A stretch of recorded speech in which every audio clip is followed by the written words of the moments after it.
ഇസ്രയേലിലെ ഹൈഫയിൽ വൻ ആക്രമണം നടത്തി ഇറാൻ 10 തവണ ഹൈഫയിൽ ആക്രമണം നടത്തിയതായിട്ടാണ് മാധ്യമങ്ങൾ റിപ്പോർട്ട് ചെയ്യുന്നത്. ഇവിടെ ഒരു പാർപ്പിട സമുച്ചയത്തിൽ ഇറാനിയൻ മിസൈൽ പതിച്ച് 2 പേർ കൊല്ലപ്പെട്ടുവെന്നും റിപ്പോർട്ടിൽ പറയുന്നു. 4 പേർക്ക് പരിക്കേറ്റു. 2 പേരെ കൂടി കണ്ടെത്താനുണ്ട്. ചൊവ്വാഴ്ചയ്ക്ക് മുമ്പ് ഹോർമോസ് കടലിടുക്ക് സ്വതന്ത്രമാക്കിയില്ലെങ്കിൽ ഇറാനെ തരിപ്പണമാക്കുമെന്ന് അമേരിക്കൻ പ്രസിഡന്റ് ഡൊണാൾഡ് ട്രംപിന്റെ ഭീഷണി അവജ്ഞയോടെ തള്ളിയിരിക്കുകയാണ് ഇറാൻ. ആക്രമണത്തിന് ശ്രമിച്ചാൽ കനത്ത തിരിച്ചടി നൽകുമെന്നും പ്രഖ്യാപിച്ചതിന് പിന്നാലെയാണ് ആക്രമണം. മിസൈൽ നേരിട്ട് പതിച്ച കെട്ടിടം ഏത് നിമിഷവും നിലംപൊത്താവുന്ന അവസ്ഥയിലാണെന്ന് ഫയർ ആൻഡ് റെസ്ക്യൂ സർവീസ് അറിയിച്ചു. കെട്ടിടത്തിൽ തീപിടുത്തമുണ്ടായതും രക്ഷാപ്രവർത്തനത്തെ പ്രതികൂലമായി ബാധിക്കുന്നുണ്ട്. IDF ഹോം ഫ്രണ്ട് കമാൻഡും അഗ്നിശമന സേനയും ചേർന്ന് അവശിഷ്ടങ്ങൾക്കിടയിൽ തിരച്ചിൽ തുടരുകയാണ്. മിസൈലിന്റെ വാർഹെഡ് പൂർണ്ണമായും പൊട്ടിത്തെറിച്ചിട്ടില്ലാത്തതിനാൽ കൂടുതൽ അപകടം ഒഴിവാക്കാൻ സമീപത്തെ കെട്ടിടങ്ങളിൽ നിന്ന് ആളുകളെ ഒഴിപ്പിച്ചു. പരിക്കേറ്റവരെ കൂടാതെ കടുത്ത മാനസികാഘാതം നേരിട്ട 4 പേരെയും ആശുപത്രിയിൽ പ്രവേശിപ്പിച്ചു. ഇറാന്റെയും ഹിസ്ബുള്ളയുടെയും ഭാഗത്തു നിന്ന് തുടർച്ചയായ മിസൈൽ ഡ്രോൺ ആക്രമണങ്ങളാണ് ഇസ്രയേലിന്റെ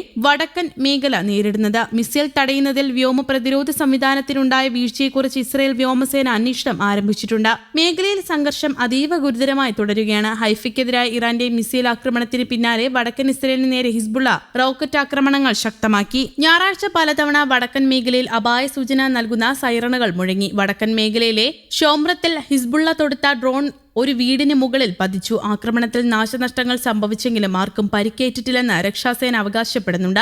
അതേസമയം ഇറാൻ നടത്തിയ മിസൈൽ ആക്രമണത്തിൽ ഇസ്രയേലിലെ പെറ്റാറ്റ്വിക്കയിലെ ഡ്രോൺ നിർമ്മാണ കേന്ദ്രം തകർന്നതായി റിപ്പോർട്ട്. ഡ്രോൺ നിർമ്മാണ കേന്ദ്രത്തിന്റെ പ്രവർത്തനങ്ങൾ പൂർണ്ണമായി നിർത്തിവച്ചു. ഇസ്രയേലിന്റെ പ്രതിരോധ ഉൽപാദനത്തെ ബാധിക്കുമോ എന്ന ആശങ്ക വർദ്ധിക്കുന്നതിനും ഇത് കാരണമായിട്ടുണ്ട്. എയറോസോൾ ഏവിയേഷൻ സൊല്യൂഷൻസ് നടത്തുന്ന ഈ കേന്ദ്രമാണ് ആക്രമിക്കപ്പെട്ടത്. കെട്ടിടത്തിന് വലിയ നാശനഷ്ടം സംഭവിച്ചതായി യനെറ്റ് ന്യൂസിന്റെ റിപ്പോർട്ടിൽ പറയുന്നു. കേടുപാടുകൾ കാരണം അവിടെ പ്രവർത്തനം പുനരാരംഭിക്കാൻ കഴിയില്ലെന്നും പുനർനിർമ്മാണം അസാധ്യമാണെന്നും കമ്പനി അധികൃതർ അറിയിച്ചു. ഇസ്രയേൽ സൈന്യം ഉപയോഗിക്കുന്ന പൈലറ്റ് ഹെൽമറ്റുകൾ, ബോംബ് ഘടകങ്ങൾ, ഡ്രോണുകൾ എന്നിവ ഉൾപ്പെടെയുള്ള പ്രധാന ഉപകരണങ്ങൾ എയറോസോൾ ഇസ്രയേലിന്റെ പ്രതിരോധ മേഖലയിലേക്ക് നൽകുന്നുണ്ട്. യന്ത്രങ്ങൾ, അടിസ്ഥാന സൗകര്യങ്ങൾ, ഓഫീസ് എന്നിവയ്ക്ക് ആക്രമണം വലിയ നാശനഷ്ടം വരുത്തി. പ്ലാന്റ് പൂർണ്ണമായും നശിച്ചതായാണ് വിവരം. പുറത്തുവരുന്ന വിവരങ്ങൾ അനുസരിച്ച് മിസൈൽ ഫാക്ടറിയുടെ ചുറ്റുമതിലിന് സമീപമാണ് പതിച്ചത്. ഇത് വലിയ ഗർത്തത്തിനും വിസ്തൃതമായ ആഘാതത്തിനും കാരണമായി. ഇറാനും ഇസ്രയേലും തമ്മിൽ തുടരുന്ന വ്യാപകമായ സംഘർഷത്തിന്റെ ഭാഗമായാണ് ഈ ആക്രമണം വിലയിരുത്തപ്പെടുന്നത്. വാലോറെക്സ് എന്ന കമ്പനിയെ